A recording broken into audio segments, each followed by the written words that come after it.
Assalamualaikum warahmatullahi wabarakatuh. Kembali lagi bersama saya Ridho Sejarah.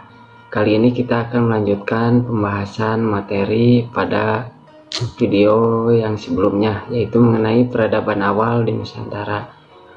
Namun untuk video sekarang kita akan membahas subbab dari materi yang kemarin, yaitu mengenai masa di mana Nusantara sebelum mengenal tulisan. Nah, sekarang coba kalian renungkan. Apakah yang terjadi ketika tawuran anak-anak sekolah berlangsung? Bukankah seringkali mereka saling melempar batu? Nah, batu adalah senjata yang paling awal digunakan umat manusia dalam mempertahankan hidupnya. Jadi, anak sekolah di zaman modern ini, zaman yang bahkan dikatakan masuk pada era globalisasi, dan ketika tiada lagi batas-batas yang menghambat hubungan kebudayaan, ternyata banyak masyarakat era globalisasi yang masih mempraktikkan tradisi manusia purba pada masa praksara. Bila kamu juga melakukan hal-hal seperti itu, maka kalian masih bisa dikatakan masuk pada tahapan peradaban pada masa praksara.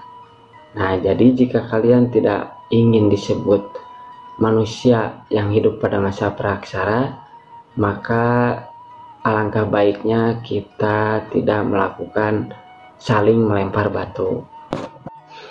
Nah, baik, untuk mengetahui apa, siapa, dan bagaimana kehidupan manusia pada zaman praksara, kita akan mempelajarinya pada video kali ini.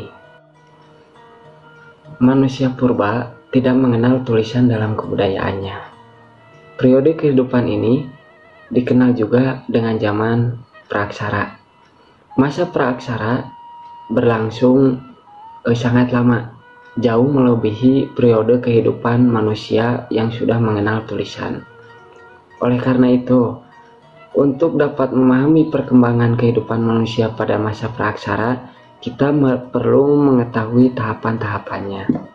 Nah, sebelum memasuki tahapan-tahapan pada masa praksara, kita diharuskan dulu mengetahui istilah apa itu prasejarah atau praksara ini.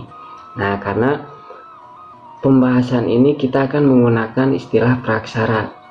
Nah, jadi kita akan mengetahui apa itu praksara dulu. Nah, praksara ini adalah kalimat yang bisa dikatakan kalimat atau istilah yang baru, karena sebelumnya para ahli menggunakan istilah prasejarah dalam menggunakan atau menamai pada masa ini. Tapi penggunaan istilah prasejarah ini dirasa kurang cocok, karena dari segi arti juga prasejarah ini pra yang artinya sebelum, sedangkan sejarah kehidupan pada masa lalu.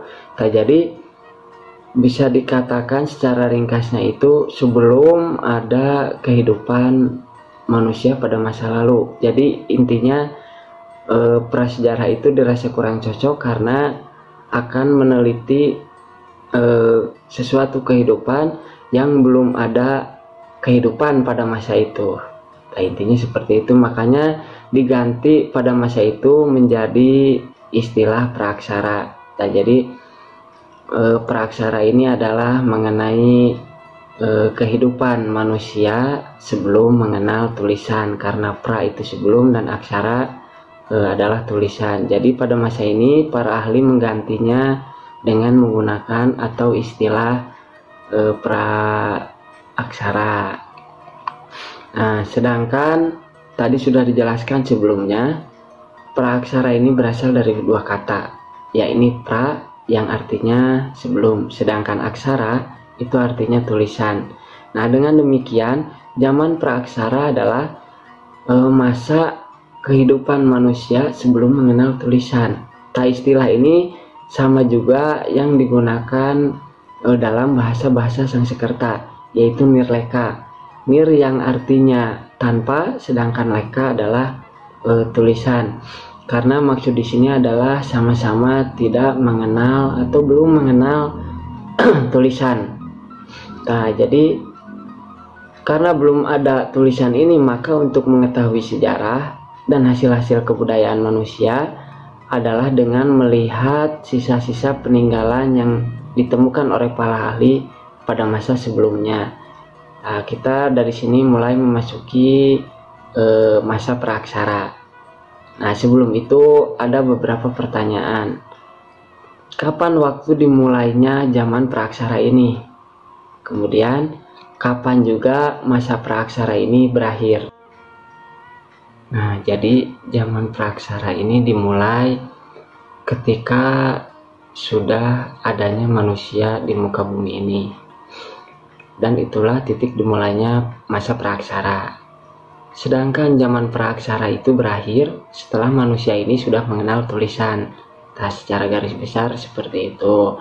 Tapi pertanyaan yang sulit untuk dijawab adalah kapan tepatnya manusia itu mulai ada di bumi ini sebagai pertanda dimulainya masa praaksara.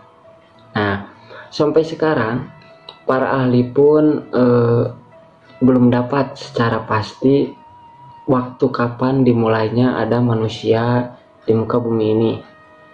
Nah, tapi yang jelas untuk menjawab pertanyaan ini kita akan memahami kronologi perjalanan kehidupan di permukaan bumi yang rentang waktunya itu sangat panjang.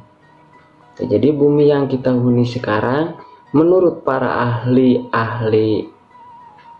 kebumian, bumi yang kita huni sekarang ini diperkirakan sudah ada sekitar 2.500 juta tahun yang lalu.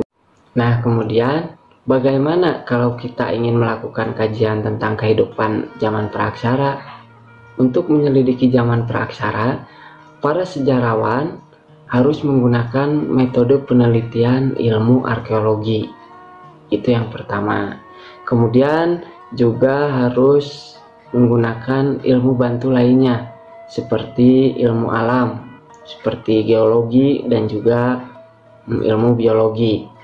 Ilmu arkeologi adalah bidang ilmu yang mengkaji bukti-bukti atau jejak tinggalan fisik seperti lempeng artefak contohnya, kemudian monumen-monumen atau candi. Nah, kalian bisa tahulah mengenai ilmu-ilmu arkeologi.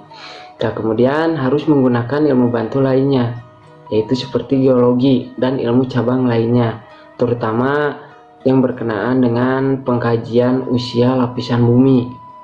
Nah, dan juga harus meminta bantuan ilmu biologi yang berkenaan dengan tentang ragam hayati atau makhluk hidup.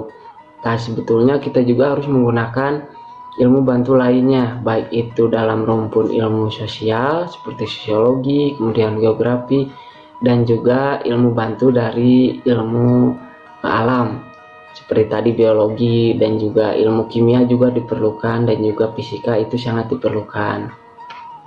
Nah, selanjutnya mengingat dari pembahasan yang tadi tentang jauhnya jarak waktu praaksara atau masa praaksara dengan kehidupan kita sekarang, maka tidak jarang orang mempersoalkan apa perlunya kita belajar tentang zaman praaksara yang sudah lama ditinggalkan oleh manusia modern seperti kita sekarang.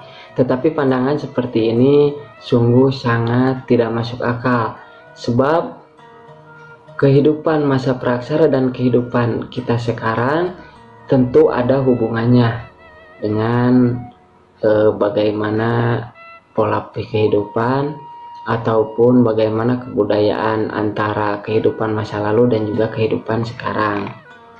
Nah, sebenarnya inti atau arti penting dari pembelajaran tentang sejarah kehidupan zaman masa praaksara ini pertama-tama adalah tentang kesadaran mengenai asal-usul kehidupan manusia. Nah, seperti ini gambarannya.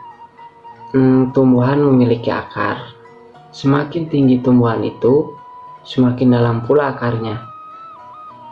Nah, jadi semakin dalam akar itu akan semakin menghujam ke dalam tanah dan makin tidak akan mudah tumbang meskipun sudah diterjang oleh angin, baik itu hujan ataupun goncangan-goncangan lainnya. Seperti itu gambarannya. Demikian pula halnya seperti manusia. Semakin berbudaya seseorang atau kelompok masyarakat, semakin pula kesadaran kolektifnya tentang asal-usul dan penghargaan terhadap tradisi atau aturan. Nah, jika tidak demikian, manusia yang melupakan budaya akan mudah terombang-ambing oleh terpaan budaya asing. Nah, jadi sehingga dengan sendirinya masyarakat tersebut akan kehilangan identitas dirinya. Jadi bangsa yang gampang meninggalkan tradisi nenek moyangnya atau kebudayaan-kebudayaan asalnya akan mudah didikte oleh budaya dominan yang berasal dari luar atau yang bukan berasal dari budaya daerah-daerahnya. Kemudian setelah itu muncul lagi pertanyaan baru.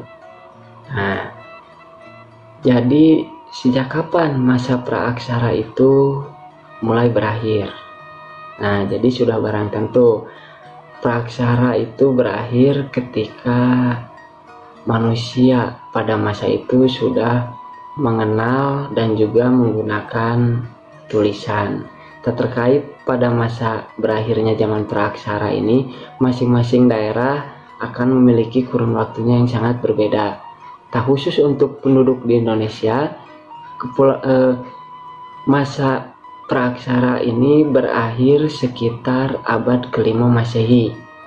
Hal ini jauh sangat terlambat bila dibandingkan dengan kebudayaan atau masyarakat yang berada di Mesir, yaitu sekitar abad atau tahun 3000 sebelum Masehi. Karena di Indonesia itu baru mengenal tulisan pada sekitar abad ke-5 Masehi. Nah, dengan ditemukannya prasasti peninggalan yang pada masa ini masih kerajaan tertua di Indonesia, yaitu Kerajaan Kutai yang berada di Sungai Muara Kaman, Kalimantan Timur. Ditemukan di sana sebuah prasasti yang sudah menggunakan tulisan seperti itu. Nah, mungkin untuk mengenai pembahasan sebelum mengenal tulisan ini cukup sampai di sini saja. Untuk selanjutnya kita akan masuk ke materi mengenai terbentuknya kepulauan di Indonesia. Jadi mungkin kita cukupkan dulu video ini sampai di sini. Terima kasih. Wassalamualaikum warahmatullahi wabarakatuh.